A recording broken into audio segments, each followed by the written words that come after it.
అనాస పువ్వు కషాయం.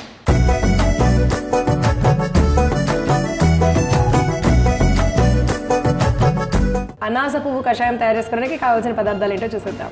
అనాస పువ్వు, తేనె. కావాల్సిన పదార్థాలు తెలుసుకున్నాం కదా, రెండు మన ఇంట్లో ఉంటాయి. మరి దానివల్ల ఎలాంటి బెనిఫిట్స్ ఉన్నాయో కూడా చూసేద్దాం. సో ఏం చేద్దాం మ్యామ్? సో కషాయం అనుకున్నాం కాబట్టి ముందుగా స్టవ్ వెలిగించుకొని గిన్నె పెట్టేసుకుందాం. ఓకే. సో 2 గ్లాసెస్ వాటర్ని మంచిగా మనం బాయిల్ చేసేసుకుందాం.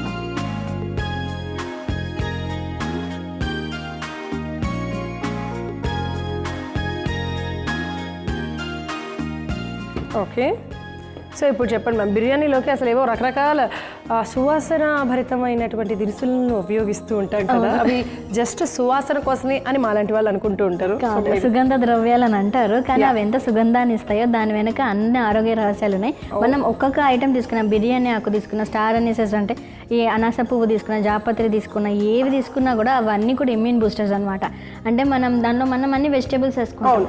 సో ఇవన్నీ మంచిగా జీర్ణం అవ్వడానికి మళ్ళీ మనం వాము వేసుకుంటాం, మళ్ళీ జీలకర్ర వేసుకుంటాం. సో ఆన్ ది హోల్ ఇవన్నీ ఒక మంచి బెనిఫిట్స్ ఇస్తాయి అనమాట. ఒక ఇన్ నట్షల్లో this is a good health benefit అని చెప్పొచ్చు అనమాట బిర్యానీ అనేది. కానీ మనం ఇప్పుడు దాన్ని ఆర్టిఫిషియల్ ఫ్లేవర్స్ అవి యాడ్ చేసి కొంచెం మనం ఇదిగా చేసుకుంటున్నాం. బట్ న్యాచురల్గా ఇలా మనం తయారు చేసుకోవచ్చు అనమాట. ఓకే. కాకపోతే మనం వేసి తీసేస్తూ ఉంటాం కదా, అలా తీసి పడేయచ్చు, వాటిని తినరు కదా. అంటే కానీ తినాలన్నమాట. దీన్ని మంచిగా మనం పౌడర్ చేసేసుకొని దీన్ని పెట్టుకోవచ్చు కూడా అనమాట. సో ఇమీడియట్గా మనం ఇట్లా కషాయం చేసుకోవడానికి కొంచెం టైం పట్టింది అనుకోండి, లేదంటే ఈ స్టార్ పువ్వుని మంచిగా మనం డ్రై రోస్ట్ చేసేసుకొని పౌడర్ చేసుకొని కూడా మనం నిల్వ ఉంచుకోవచ్చు.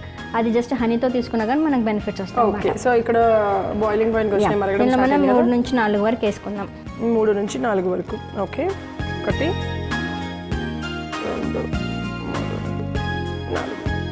సో ముఖ్యంగా మనకి ఊపిరితిత్తు సమస్యల నుంచి మనకు బాగా రిలీఫ్ వస్తుందని చెప్పాను కదా. ఊపిరితిత్తు సమస్యలు అంటే మనకి ఒక 3 to 4 డిజీజెస్ ఉంటాయి అనమాట. స్టార్టింగ్ మనకి ముక్కుతోటే స్టార్ట్ అవుతుంది అనమాట. అంటే రెస్పిరేటరీ సిస్టమ్ అంతా ముక్కుతోటి స్టార్ట్ అవుతుంది కాబట్టి సో ఊపిరితిత్తు సమస్యలు అన్నీ కూడా ముక్కుతోటే స్టార్ట్ అవుతాయి అనమాట. ముక్కు మనకి బ్లాక్ అయిపోవడము, ఊపిరి తీసుకోవడానికి ఇబ్బందిగా ఉండడం, జలుబు రికరెంట్గా రావడము, అది ఇంకా పెరిగి మనకి సైనసైటిస్ లాగా లేకపోతే థ్రోట్ ఇన్ఫెక్షన్స్ లాగా రావడం, అవి ఇంకా మనకి లంగ్స్లో చేరిపోయి వాటర్ రావడము, మనకి ఆస్తమా లాగా రావడం, ఇలా ఊపిరితిత్తులకు సంబంధించిన సమస్యలు ఎన్ని రకాలుగా ఉంటాయి. వాటికి మనకి ఆయుర్వేద శాస్త్రంలో డిఫరెంట్ నేమ్స్ ఉన్నాయి, అలోపతిలో డిఫరెంట్ నేమ్స్ ఉన్నాయి. బట్ ముఖ్యంగా సమస్య ఏంటంటే ఊపిరితిత్తులకి ఇబ్బంది కలగడం. సో మెయిన్గా మనకి ముక్కులో వచ్చేటువంటి కంజెషన్ అంటే అదైతే బ్లాక్ రిలీజ్ చేయగలిగాం అనుకోండి, మనకి లంగ్స్ క్లియర్గా ఉంటాయి. సో ఇప్పుడు మనం చేసే ఈ కషాయం కూడా ముక్కుని క్లియర్ చేస్తుంది అనమాట. సో దాట్ ఇన్ఫెక్షన్ లోపలికి వెళ్ళకుండా మనకు బాగా హెల్ప్ అవుతుంది. ఓకే. సో అందుకోసం అని చెప్పి ఇది తీసుకోవాలన్నమాట. ఎగ్జాక్ట్గా. ఎస్పెషల్లీ వింటర్ సీజన్లో ఉపయోగపడుతుంది, చాలా బాగా ఉపయోగపడుతుంది. సో మనకి వింటర్ సీజన్లో కూడా అందుకనే వేడివేడిగా సూప్స్ అందరు తాగుతూ ఉంటారు కదా. సో దానిలో కొంచెము మనము ఏవైనా మన సుగంధ ద్రవ్యాలు ఏవేసినా కానీ మనం అలా డికాక్షన్ లాగా చేసుకొని తాగామనుకోండి ఇంకా అధికంగా మనకి ప్రయోజనాలు ఉంటాయి అన్నమాట. ఓకే. సో ఇప్పుడు ఇది ఏ టైంలో తాగాలంటారు?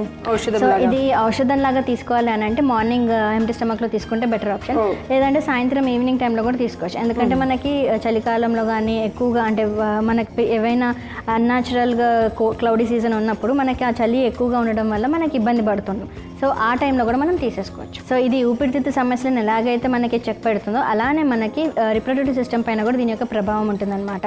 సో వీరకణాల వృద్ధి చెందడం కానివ్వండి, ఉమెన్ రిప్రొడక్టివ్ హెల్త్ కూడా మంచిగా హెల్త్ టానిక్ లాగా పనిచేస్తుంది. అలానే మన మైండ్ కూడా చురుగ్గా పనిచేయడానికి హెల్ప్ అవుతుంది. సో మాక్సిమం అన్ని సుగంధ ద్రవ్యాలు కూడా రోగనిరోధక శక్తిని పెంచుతాయి, మనకి ఇమ్యూన్ బూస్టర్ లాగా పనిచేస్తాయి, విటమిన్ సి అధికంగా కూడా ఉంటుందన్నమాట. ఇవి కామన్గా ఉంటాయి అన్ని సుగంధ ద్రవ్యాలకి. ఓకే. సో వీటితో పాటు మరిన్ని ఏంటంటే ఈ మధ్య కాలంలో చాలామంది ఎక్కువగా ఫేస్ చేస్తున్న ప్రాబ్లం ఏంటంటే సంతానలేమి సమస్య. సో అటు మగవారికి ఇటు ఆడవారికి కూడా ఎంతో ఉపయుక్తకరంగా ఉంటుంది. ఇలాంటి ఔషధాలు కనుక తీసుకుంటే జలుబు దగ్గులు ఇలాంటివన్నీ కూడా దూరం అవుతాయి. అంతేకాకుండా ఆస్తమా ప్రాబ్లం ఈ సీజన్లో ఎక్కువగా ఉంటుంది కాబట్టి అలాంటి వాళ్ళకి కొంచెం ఉపశమనం కావాలి అనుకుంటూ రోజుకి ఒకసారి ఇలాంటివి తీసుకొని తాగండి. పడుకునేటప్పుడు కూడా కొంచెం ఏదో తాగితే మనం పడుకున్నప్పుడు కూడా మనం గాలి ఈజీగా పీల్చుకోవడం, రిలాక్సేషన్గా ఉంటుంది బాడీ. ఈ ఫ్యూమ్స్ని మనం ఇన్హేల్ చేసినా కూడా మనకు ఆ బెనిఫిట్స్ వస్తాయి. ఓకే. సో అయితే ఇది అయిపోయింది కదా మ్యామ్. ఇప్పుడు స్టవ్ ఆఫ్ చేసేద్దాము, గ్లాస్లోకి వడపోసేసుకుందాం.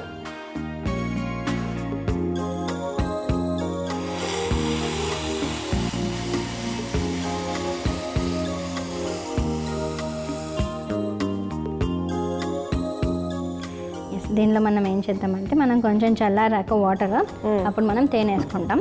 సో ఇప్పుడు మీకు ఒకసారి చూపిస్తాను. ఇంత క్వాంటిటీ తేనె వేసుకోవాలన్నమాట. ఓకే.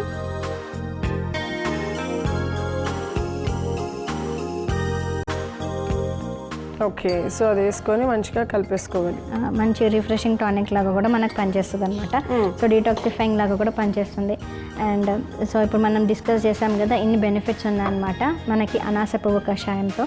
ముఖ్యంగా రెస్పిరేటరీ ఇన్ఫెక్షన్స్ నుంచి మనకి చక్కగా ఇబ్బంది నుంచి తొలగిస్తుంది, అలానే రోగ నిరోధక శక్తిని కూడా పెంచుతుంది. సో ఇన్ని బెనిఫిట్స్ ఉన్నటువంటి అనాస పువ్వు కషాయం రెడీగా ఉంది.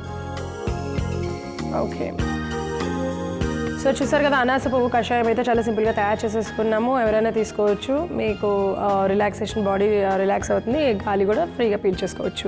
మరి ఇంత ఆరోగ్యాన్ని మీ అందరికీ పెంపొందించి అనాస పువ్వు కషాయం తయారు చేసుకోవడానికి కావాల్సిన పదార్థాలు, తయారు చేసే విధానం మరొకసారి మీకోసం. అనాస పువ్వు కషాయం తయారు చేసుకోవడానికి కావాల్సిన పదార్థాలు: అనాస పువ్వు, తేనె. అనాస పువ్వు కషాయం తయారు చేసుకునే విధానం: ముందుగా స్టవ్ వెలిగించి గిన్నె పెట్టుకొని 2 కప్పుల నీళ్లు పోసి వేడి చేసుకోవాలి. నీళ్లు వేడయ్యాక అనాస పువ్వు వేసుకొని బాగా మరిగించుకోవాలి.